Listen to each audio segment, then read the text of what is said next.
Like damn, she wanna afford to touch me. I say I want it, and she got it. What's good? It's your boy JayThat'sMe. Let's discuss AEW Dynamite Grand Slam from September the 25th, 2024. An okay show for the most part. I'm glad that MVP is officially all elite, and he teased the Hurt Business, which should be very interesting if AEW plays their cards right. Jon Moxley is the new number one contender.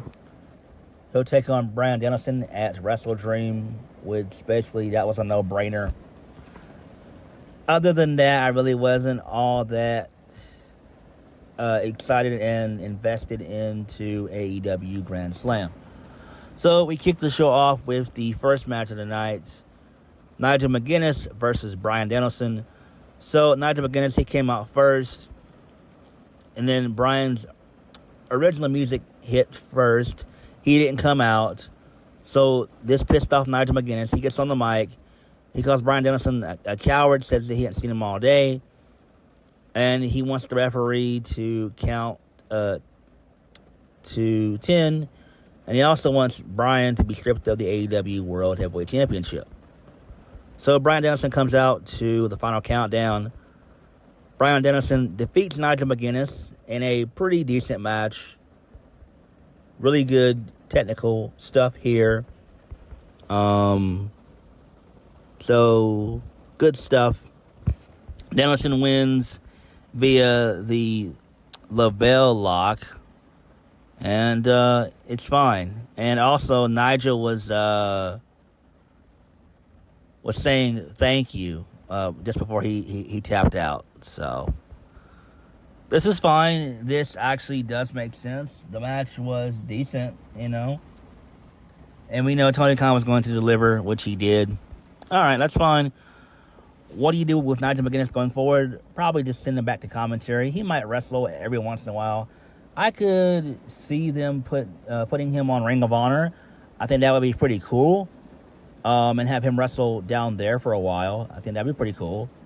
Maybe have him be the ROH World Heavyweight Champion. I think that'd be pretty cool. But more than likely, he'll probably go back to commentary. Moving right along.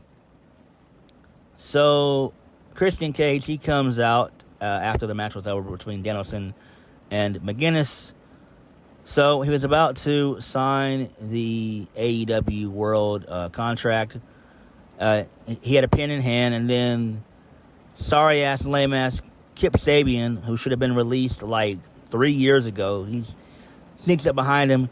He takes the pen away, and he gives Christian Cage... my bad. Christian Cage chases Kip Sabian, and then he's spooked by Pac and Claudio from the Blackpool Combat Club. Okay, who really cares about this? What are they going to do with Christian Cage? I have no idea. My best bet, if I was AEW, I would honestly book a triple threat match for Wrestle Dream. Have it where there's like a ref bump. Christian Cage comes out, and it's a triple threat match. And then that's how you have, Christian Cage losing. So Mox beats Danielson, but Christian Cage is not involved. But he fails to quote unquote cash in the AEW World contract or whatever, something like that. That's probably what they'll do. I don't really give a shit about any of this. Moving right along. So Hook, he comes out next. He defeats Roderick Strong. He tapped him out with the Red Room. He gets on the mic. And he wants to thank everybody for all that they've done when it comes to the FTW championship. Him and Roderick Strong, they hug each other and they embrace. And then he dips out. So Hook then talks about the history of the FTW championship. And then Hook thanks everybody for holding things down.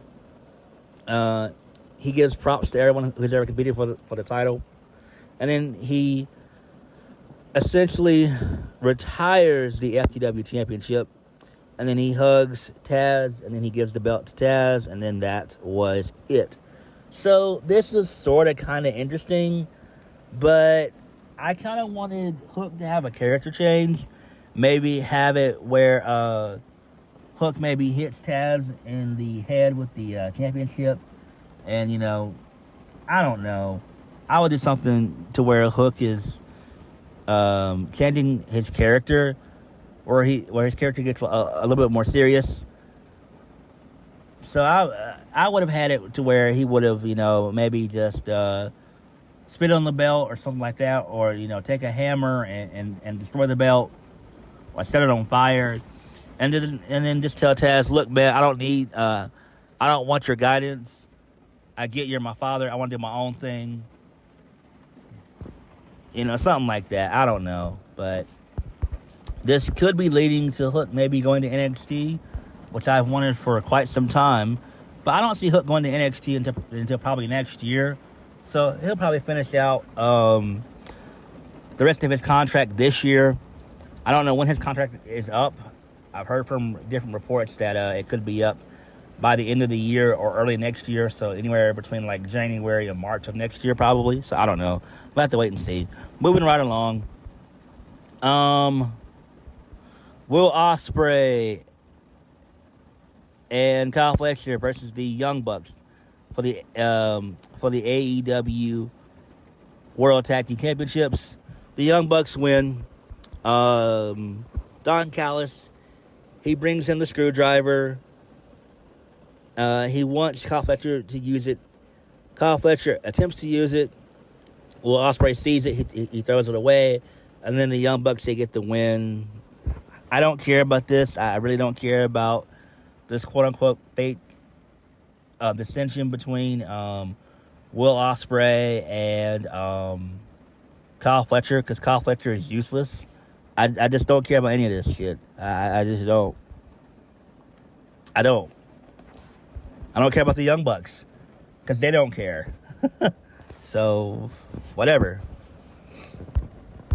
I mean, what do you do going forward with the Young Bucks? What do you do with them? I have no idea.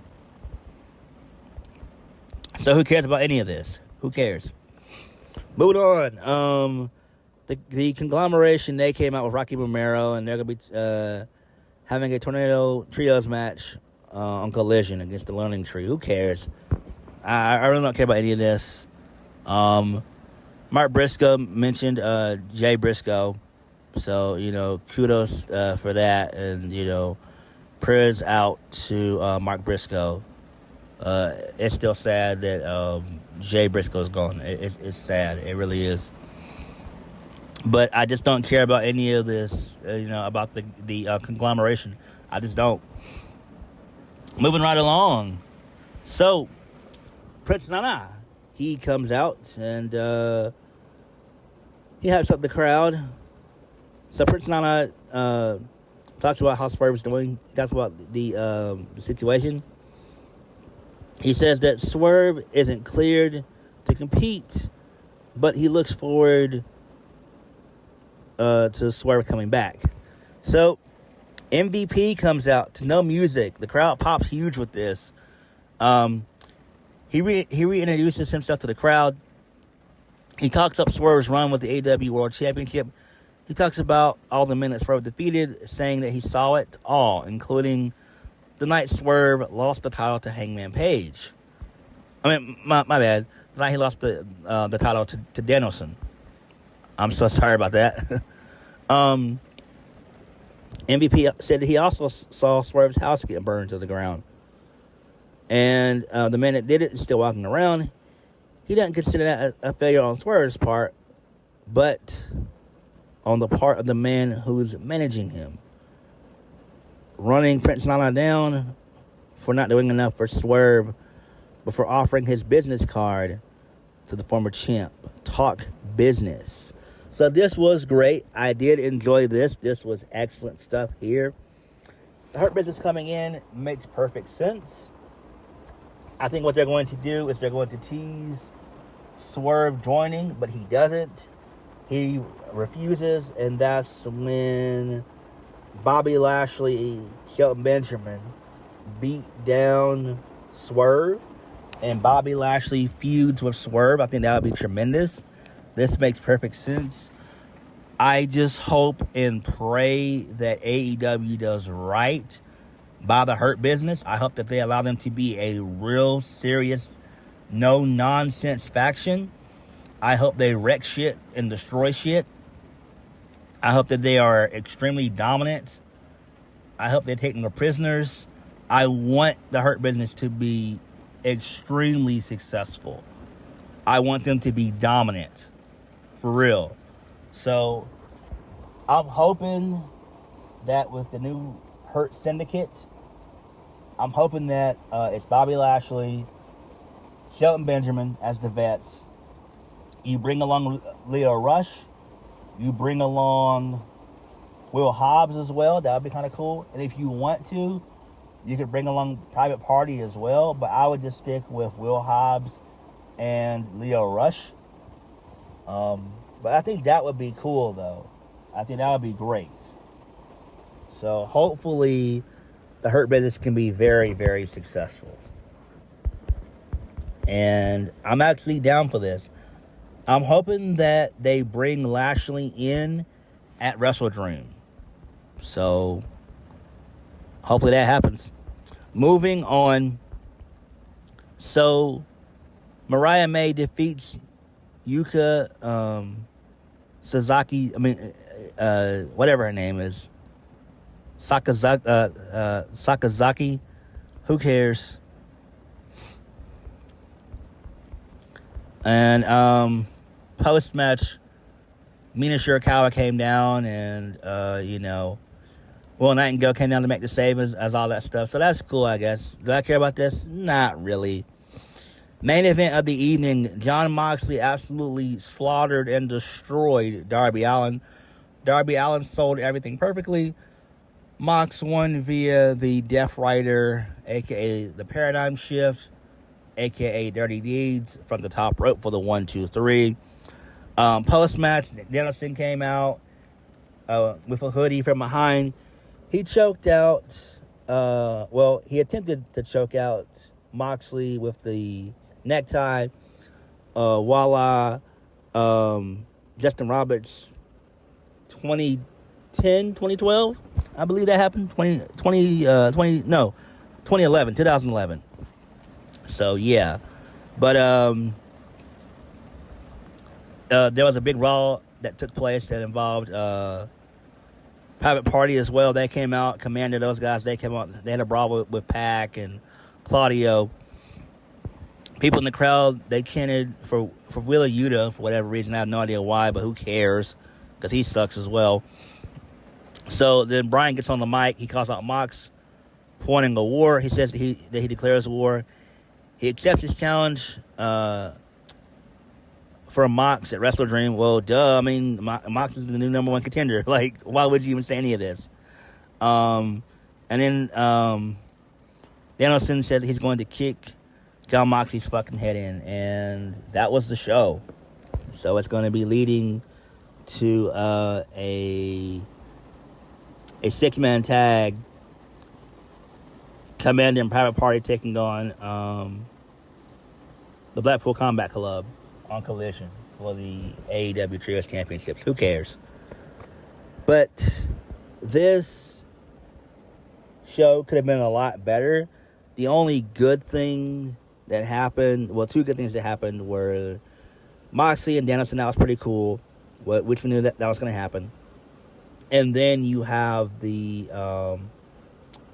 debut and tease of MVP showing up. So that was great. Excellent stuff there. I love that. That was really, really good stuff. I'm just hoping that Tony Khan knows what he's doing when it comes to the Hurt Business. And I hope that they can book themselves, because MVP is a veteran. I've been a fan of MVP since probably 2005, 2006. I've always loved MVP. MVP has always been a great gem, and he's just excellent. He's excellent in this managerial role that he's been doing. My bad. He's been great in this managerial role, and he's been doing for the better part of, I want to say, maybe 6 to 8 years now. And the role just fits him so well.